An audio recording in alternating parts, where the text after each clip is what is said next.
Bonjour, donc je suis Annie Conchiro, présidente de l'association Le Poids du Partage. J'ai créé l'association Le Poids du Partage il y a 11 ans et nous accompagnons des personnes en problématique de surpoids et obésité. Donc aujourd'hui, on va parler ensemble de prévention. Tout d'abord, quand on parle de prévention, on pense aux jeunes. Donc à l'association, on n'accompagne pas forcément des jeunes, mais on s'emploie à créer des projets justement pour redonner à ces jeunes un peu de sens dans leur vie, et sans parler de discrimination, justement sans parler de regards différents, mais tout en parlant de leur relation avec l'activité physique, de leur représentation, de la maladie qui est le surpoids ou l'obésité, et essayer de mettre des mots et essayer qu'ils se voient différents des autres, en fait, des autres enfants. Et en plus de ça, on est alerté sur ces enfants parce que les chiffres qui sont à l'heure actuelle et qui sortent à l'heure actuelle sont inquiétants dans notre région, mais dans toute la France. Ensuite, nous accompagnons des adultes, donc des personnes qui viennent pour des problématiques de surpoids.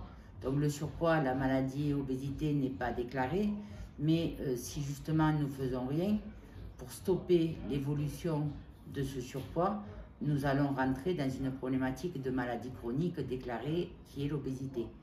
Donc pour ça, on propose de l'activité physique adaptée, on propose des groupes de parole pour que les personnes arrivent à mettre un sens et des mots sur ce qu'ils vivent en fait, sur leur représentation de leur schéma corporel, et on propose des ateliers culinaires parce que, si vous ne le savez pas, nous accompagnons énormément de personnes qui sont en précarité.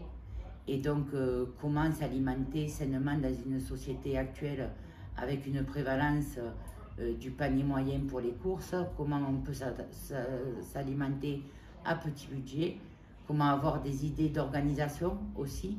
Donc tout ça, ça va être là pour parler de la prévention de cette obésité qui va entraîner après des comorbidités associées.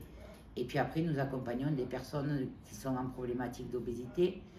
Et ces personnes-là font les mêmes activités au sein de l'association que toute autre personne, c'est-à-dire l'activité physique, les ateliers culinaires, les groupes de parole, et toujours dans le même objectif, c'est de stopper cette prévalence de cette courbe de poids, de stopper ce mal-être qui s'installe et qui s'instaure, et que les personnes arrivent à vivre mieux avec leur pathologie.